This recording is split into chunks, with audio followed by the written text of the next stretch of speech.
Assalamu alaikum everyone. Welcome back to our another video at Nursing School. Today we are going to discuss about best choice question answer. আমরা জানি যে আমাদের licensing examination আগামী 4 তারিখ। তো এই উদ্দেশ্যে আমি কিছু স্ট্র্যাটেজিস শেয়ার করতে চাই লাইসেন্সিং এক্সামিনীদের সাথে, যে কিভাবে বেস্ট চয়েস যে কোশ্চেনগুলো আসে এগুলো কিভাবে অ্যান্সার করা যায়।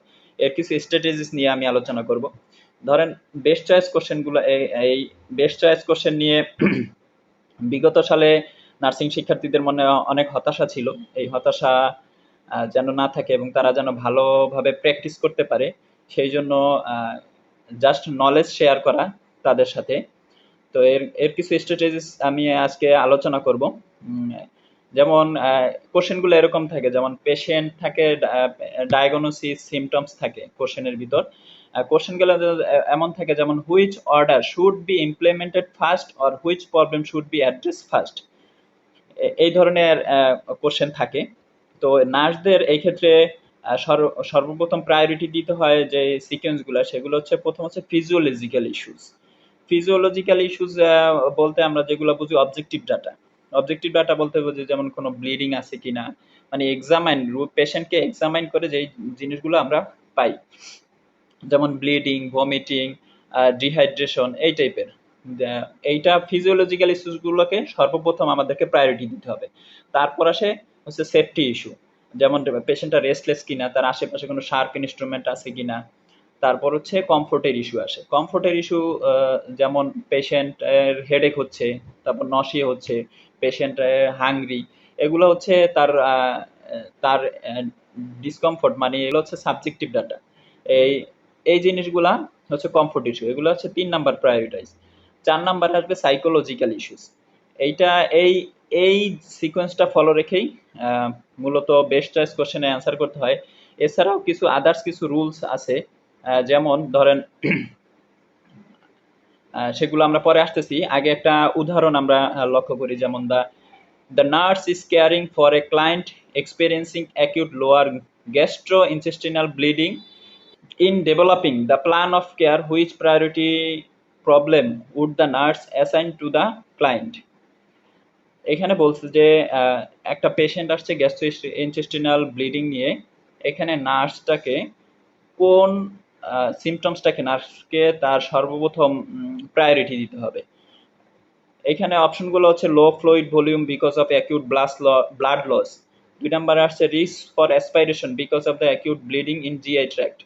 3 নম্বর আসছে risk for infection because of the acute disease process and medications. 4 নম্বরে আছে weight loss because of nutrients and increased metabolism. এখন এখানে লক্ষ্য করেন, সবগুলোই কিন্তু এই রোগীর হবে, কিন্তু আমাদেরকে প্রায়োরিটি দিতে হবে যে এই রোগীর কোন সিমটমসটা, কোন সমস্যাটা সর্বপ্রথম একজন নার্স হিসেবে আমাকে রিজলভ, মানে কোনটাকে বেশি গুরুত্ব দিতে হবে। সেটা হচ্ছে low fluid volume because of acute blood loss. কারণ এই যে ব্লাড লসের কারণে রোগীটার কি হবে, রোগীটা আপনার হচ্ছে তার কার্ডিয়াক আউটপুট কমে যাবে, রোগীটা হাইপোভলিমিক শকে চলে যাবে। এই জন্য হচ্ছে এটাই ইমিডিয়েট প্রায়োরিটি। আরও আছে, ধরেন আপনার অ্যাসপাইরেশনের আশঙ্কা আছে রোগীটার, যে এটা ব্লিডিং এর কারণে রিস্ক ফর ইনফেকশন আছে, এগুলাও ইম্পর্টেন্ট, কিন্তু এর থেকে বেশি ইম্পর্টেন্ট হচ্ছে low fluid volume because of acute blood loss. এটা হচ্ছে এখানে দেখেন অ্যাকিউট ব্লাড লস, এটা হচ্ছে তার ফার্স্ট ফিজিওলজিক্যাল স্ট্র্যাটেজিসের মধ্যে সবচেয়ে বেশি গুরুত্বপূর্ণ। এটা বেস্ট চয়েস কোশ্চেন অ্যান্সার করার আরও কিছু স্ট্র্যাটেজিস আছে, এর মধ্যে কিছু রুলস আছে। যেমন কোনো একটা ডিজিজ উল্লেখ থাকলে তার সাথে তার ভাইটাল সাইনগুলো উল্লেখ থাকে, তার কি কন্ডিশন সেটা উল্লেখ থাকে, এগুলো হচ্ছে মডিফাইং ফ্যাক্টর বা মডিফাইং ফেজ, এগুলোর দিকে লক্ষ্য রাখতে হবে। যেমন এখানে একটা উদাহরণ লক্ষ্য করেন যে a person is having heart attack, vital sign vitals are normal. আরেকটা পেশেন্ট খেয়াল করেন, person is having chest pain, blood pressure 80/60, respiratory rate 30। অবশ্যই এই দুইটা রোগীর ক্ষেত্রে আমাকে মডিফাইং ফ্যাক্টর, একটার ভিতর দেখেন ভাইটাল সাইন নর্মাল, আর একটার ভিতর দেখেন ব্লাড প্রেশার কম, তার রেসপিরেশন রেটটা বেশি। এক্ষেত্রে অবশ্যই আমাকে চেস্ট পেইন নিয়ে যে রুগীটা আসছে একে প্রায়োরিটি দিতে হবে। এক্ষেত্রে আরেকটা জিনিস লক্ষ্য রাখতে হবে, যেমন কোনো রুগীকে এইজ এবং জেন্ডার দিয়ে বিবেচনা করে প্রায়োরিটাইজেশন করা যাবে না, গুরুত্ব কম বেশি। কারণ একটা বাচ্চা মানুষের জীবনের যতখানি গুরুত্ব একজন ওল্ডার অ্যাডাল্ট যিনি আছেন তার জীবনের গুরুত্ব ঠিক ততখানি গুরুত্ব প্রত্যেকের কাছে। তারপর আমরা আরো একটা স্ট্র্যাটেজি খেয়াল করি, যেমন অলওয়েজ অলওয়েজ আমাকে অ্যাকিউট ডিজিজ কন্ডিশনকে ক্রনিক ডিজিজ কন্ডিশন থেকে প্রায়োরিটি দিতে হবে। যেমন মনে করেন সিওপিডি একটা ক্রনিক ডিজিজ, তারপর ব্রঙ্কিয়াল অ্যাজমা ক্রনিক ডিজিজ, আর একজন আছে অ্যাকিউট অ্যাপেন্ডিসাইটিস নিয়ে আসছে, এটা একটা অ্যাকিউট কন্ডিশন।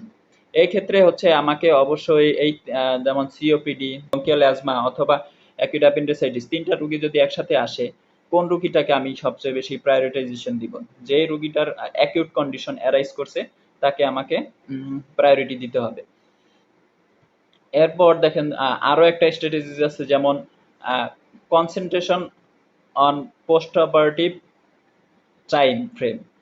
এইটা হচ্ছে সার্জিক্যাল পেশেন্টদের ক্ষেত্রে, মেডিকেল এবং সার্জিক্যাল উভয় পেশেন্টদের ক্ষেত্রে কোনো পেশেন্টের পোস্ট অপারেটিভ পিরিয়ড যদি 12 ঘন্টার কম হয়, এমন কোনো কোশ্চেন আসে যেমন পোস্ট অপারেটিভ পিরিয়ড লেখা আছে, একটা পেশেন্ট আছে পোস্ট অপারেটিভ পিরিয়ডে তার অপারেশন হয়েছে 12 ঘন্টা ওভারকাম হয় নাই, সেক্ষেত্রে অলওয়েজ আমাকে সেই পোস্ট অপারেটিভ পেশেন্টটাকে প্রায়োরিটি দিতে হবে যার পোস্ট অপারেটিভ পিরিয়ড 12 ঘন্টার কম। যেমন ধরেন এখানে একটা এক্সাম্পল দেওয়া আছে, যেমন সিওপিডির একটা পেশেন্ট আছে, বাইপাস সার্জারি হয়েছে একটা পেশেন্ট আছে তার 16 ঘন্টা আগে, তারপর হচ্ছে সেকেন্ড পিরিয়ডি অফ ক্রেনিওটমি পেশেন্ট, আর একটা পেশেন্ট আছে 2 আওয়ার বিফোর কোলেসিস্টেক্টমি। এখানে লক্ষ্য করলে দেখবেন যেমন বাইপাস সার্জারি হয়েছে কোথায়? হার্টে, ক্রেনিওটমি হয়েছে ব্রেইনে, কিন্তু কোলেসিস্টেক্টমি যেমন বাইল, গল ব্লাডার কিন্তু less important organ than brain and heart. But এই রোগীটার খেয়াল করেন যে তার পোস্ট অপারেটিভ পিরিয়ডটা 2 ঘন্টার বেশি হয় নাই, মানে 2 ঘন্টা হয়েছে মাত্র, আর বাকি যে পেশেন্টগুলো ওগুলো হচ্ছে 12 ঘন্টা ওভার হয়ে গেছে, মানে এই পেশেন্টগুলো মোটামুটি স্টেবল। সেই ক্ষেত্রে এই যে রুলস অনুযায়ী আমাকে অবশ্যই এই যে কোলেসিস্টেক্টমি পেশেন্টটাকে প্রায়োরিটি দিতে হবে যার অপারেশনটা 2 ঘন্টা আগে হয়েছে। ধন্যবাদ সকলকে, আসসালামু আলাইকুম।